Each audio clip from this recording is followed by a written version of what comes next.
Observa a roupa que você está vestindo agora. Pode ser uma camiseta, uma calça, um tênis, um casaco.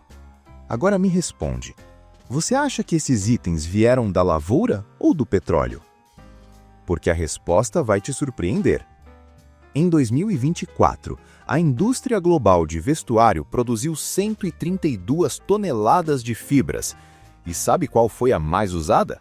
O poliéster, derivado do petróleo, responsável por 59% de tudo que foi produzido. O algodão, aquele que a gente sempre associou à roupa, ficou com 19%. A lã com menos de 1%. A indústria da moda, sem que a maioria das pessoas percebesse, virou uma extensão da indústria petroquímica. Neste episódio, a gente vai destrinchar o que compõe as roupas e os seus calçados, de onde vêm as fibras, quem são os maiores produtores do mundo e muito mais. Mas tem uma segunda história aqui que é ainda mais interessante. A lavoura está tentando reconquistar espaço no seu guarda-roupa. Só que dessa vez, não com algodão convencional, com soja, com cana-de-açúcar, com milho, com abacaxi, com fungos. E a China, maior produtora de algodão, lã e seda do mundo, está no centro dessa disputa geopolítica e econômica que pouquíssima gente enxerga. Fica até o fim, porque a parte mais surpreendente desse episódio vem lá na frente.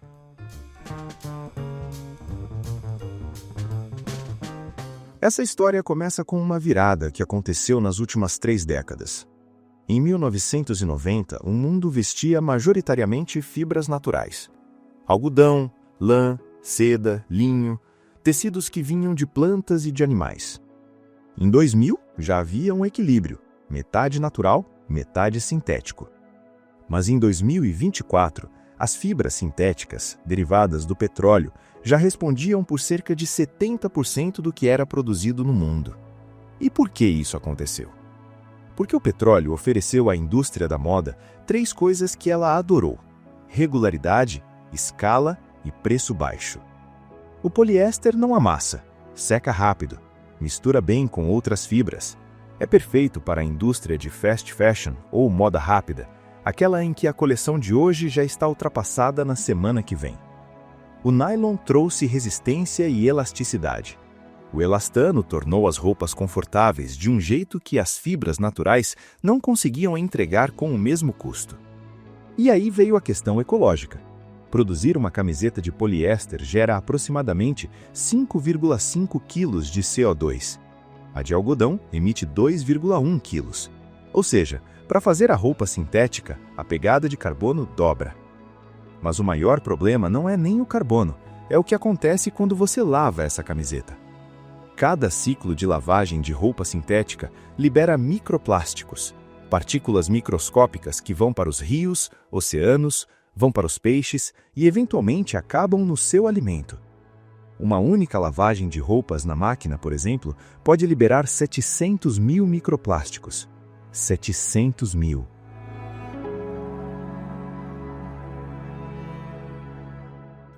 Mas o campo não saiu do jogo, longe disso. O algodão ainda é a principal fibra natural do planeta. Em 2023, foram produzidos mais de 28 milhões de toneladas no mundo. E os maiores produtores são China e Índia, que respondem juntos por 47% da produção global. O Brasil aparece em terceiro lugar, com 3,15 milhões de toneladas, mais do que os Estados Unidos.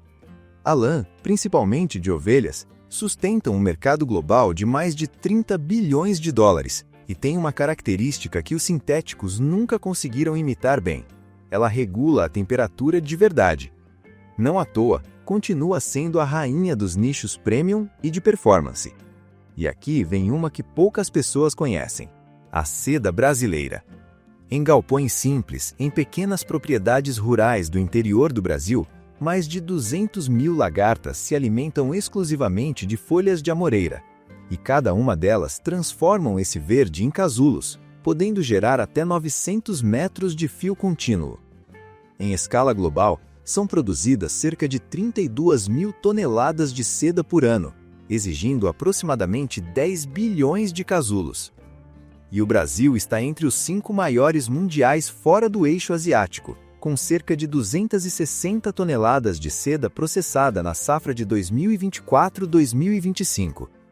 Trata-se de uma cadeia praticamente 100% voltada para a exportação, reconhecida pela alta qualidade do fio, uniformidade e rastreabilidade, sendo considerada uma das melhores sedas do mundo.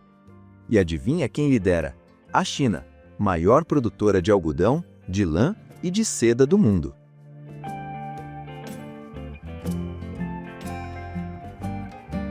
Existe uma terceira categoria de materiais que está crescendo: os materiais de base agrícola, como a soja, o milho e a cana-de-açúcar. Vamos de cultura em cultura. A soja entra na indústria de vestuário e calçados principalmente pelos óleos vegetais, que são transformados em poliuretanos, espumas e elastômeros. Na prática, isso significa palmilhas, solados e espumas para maior conforto com menos petróleo. A Cargill, por exemplo, afirma que seus polióis feitos com óleo de soja permitem espumas com até 20% de conteúdo renovável, e que cada 450 toneladas desse material poupa mais de 2.000 barris de petróleo bruto. É a lavoura substituindo o petróleo em escala industrial. O milho entra por outro caminho.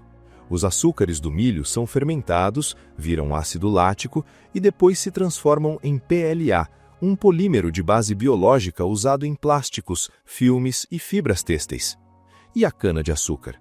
Ela está no etanol, que pode ser convertido em polietileno verde e em EVA, de base renovável. E o EVA é exatamente o material das entressolas de tênis, sandálias e palmilhas. A Braskem já comercializa produtos com essa tecnologia, e algumas marcas de calçados estão começando a usar o EVA de cana nas suas linhas.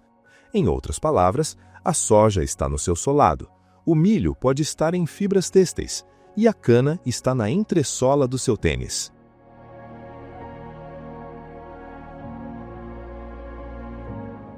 Mas isso não é o limite. Existe uma fronteira ainda mais radical sendo explorada agora. Pensa no couro. O couro bovino é um dos materiais mais usados em calçados e bolsas no mundo. E a emissão de carbono para produzir 1 metro quadrado de couro bovino é de aproximadamente 60 quilos de CO2. Sabe quanto emite o couro de cacto? 1,4 quilos por metro quadrado. O cacto cresce em condições áridas, sem irrigação, sem pesticidas, e já está sendo usado em produtos comercializados. A empresa mexicana Deserto é uma das pioneiras. Tem também o couro de micélio, feito das raízes dos fungos, que podem ser cultivadas em moldes tridimensionais, eliminando quase todo o desperdício de corte. Literalmente, você cultiva o material já no formato que precisa para a produção.